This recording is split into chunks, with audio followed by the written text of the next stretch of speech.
ایک اور سوال بھی پھر بعد میں وائس میسیج مجھے آیا کہ جیسے لوگ اپنے گھروں میں کوئی کرسمس ٹری وغیرہ رکھ لیتے ہیں، مسلمان گھر میں لے آتے ہیں، آپس میں کرسمس مناتے ہیں۔ اب یہ بات یاد رکھیے کہ میں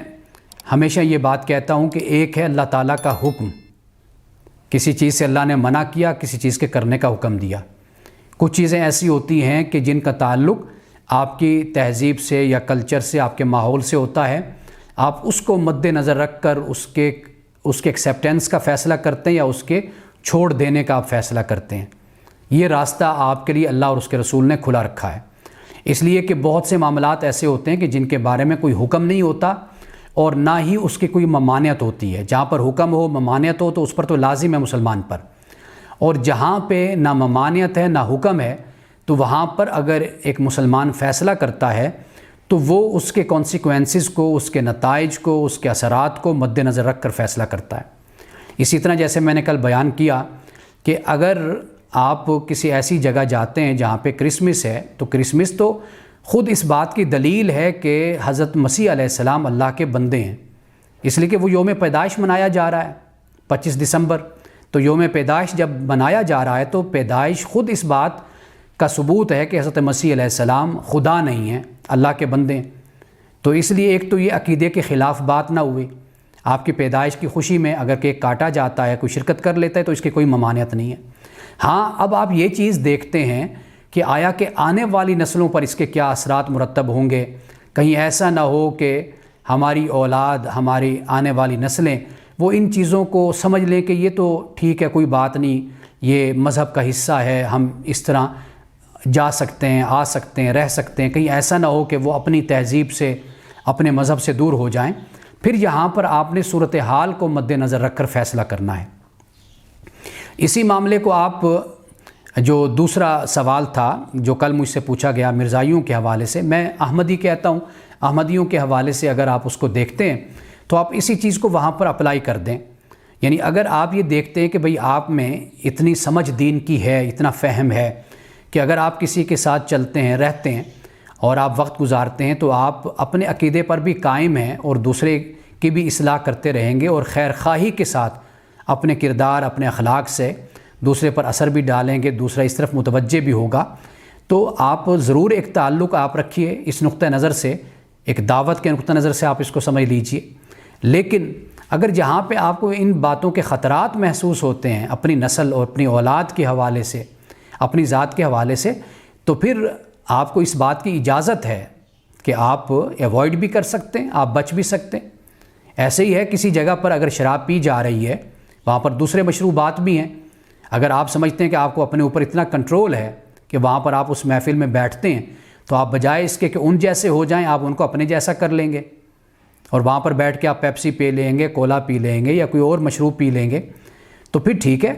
لیکن یہ ہے کہ جہاں پر آپ کو اس بات کا ڈر ہے یا اپنی اولاد کے خراب ہونے کا ڈر ہے ایسی محفلوں میں، مجلسوں میں، تو وہاں پر پھر آپ خود بھی ایوائڈ کرتے ہیں، اپنی اولاد کو بھی آپ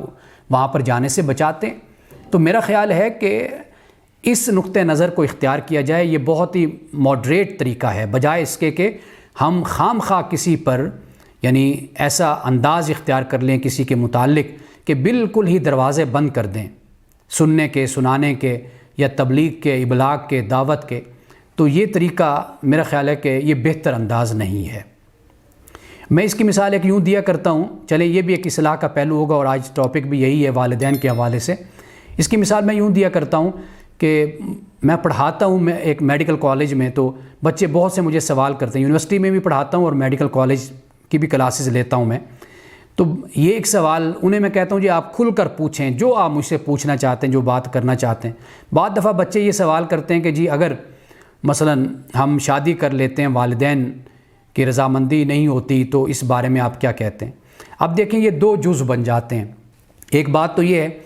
کہ اس میں تو کوئی شک نہیں ہے کہ قانونی طور پر یا شرعی طور پر نکاح تو ہو گیا،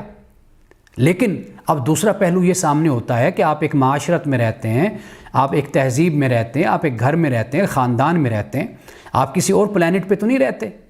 اب ہمارے معاشرے میں ایک شخص اگر ایسا کوئی قدم اٹھاتا ہے، اسے کیا مشکلات فیس کرنی پڑتی ہیں، یہ اس کو پھر سمجھنی چاہیے اور سمجھانی چاہیے اس کو۔ اب آپ اگر کہیں گے جی قرآن و سنت اس بارے میں کیا کہتے ہیں، وہ تو دو لفظی جواب ہے اس کا، وہ یہ ہے کہ قرآن اور سنت اس پہ کوئی پابندی نہیں لگاتے۔ اگر لڑکا لڑکی سمجھدار ہیں، باشعور ہیں، ان کی مرضی ہے، اختیار ہے، وہ فیصلہ کر سکتے ہیں اپنی زندگی کا۔ اب ایک جواب تو مختصر یہ ہو جاتا ہے، لیکن ایک اسکالر کا کام، ایک ریفارمر کا کام، مصلح کا کام یہ نہیں ہوتا کہ میں کوئی وکیل نہیں ہوں کہ میں نے قانونی صورت ایک آپ کے سامنے رکھ دی، بس یہ ٹھیک ہو گیا آپ اس پر عمل کریں، اور جا کر میں نے جرح شروع کر دی عدالت میں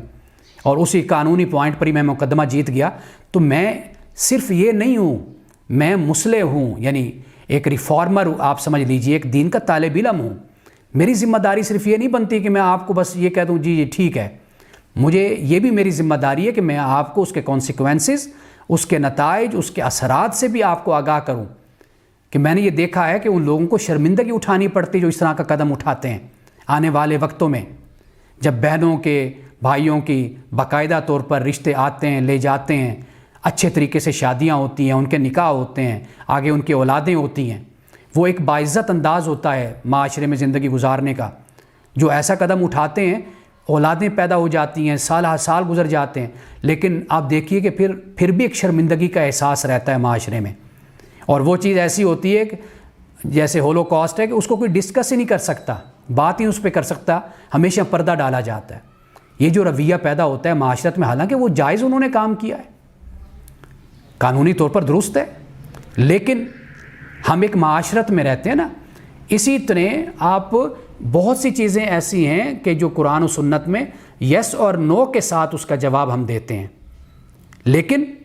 اس کے ساتھ ساتھ ہمیں یہ بھی دیکھنا ہے نا کہ ہم کس معاشرت اور کس ماحول میں ہم زندگی گزار رہے ہیں، ہمیں آیا کہ اس کو بھی ساتھ لے کر چلنا یا نہیں چلنا،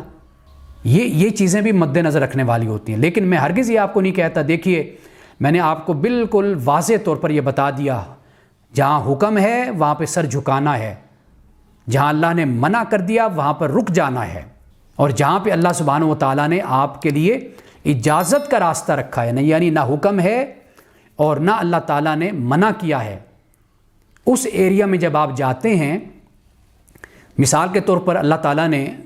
1 2 3 4 شادیوں کی اجازت دی ہے نا، یعنی اللہ تعالیٰ نے کہا کہ تمہیں پسند ہے تو تم یہ کر سکتے ہو۔ تو اب جب اللہ تعالیٰ نے یہ فرما دیا تو کیا مطلب کہ اب انسان پہلی کے ساتھ ظلم کرتا رہے، زیادتی کرتا رہے، اس کے حقوق ادا نہ کرے، ٹھیک ہے جی دوسرا قدم اٹھا لے، تیسرا اٹھا لے، چوتھا اٹھا لے؟ نہیں۔ تو یہ سب کچھ انسان اپنی عقل، اپنی فطرت اور اپنے ماحول، حالات، معاشرت، ہر چیز کو مد نظر رکھ کر انسان قدم اٹھایا کرتا ہے۔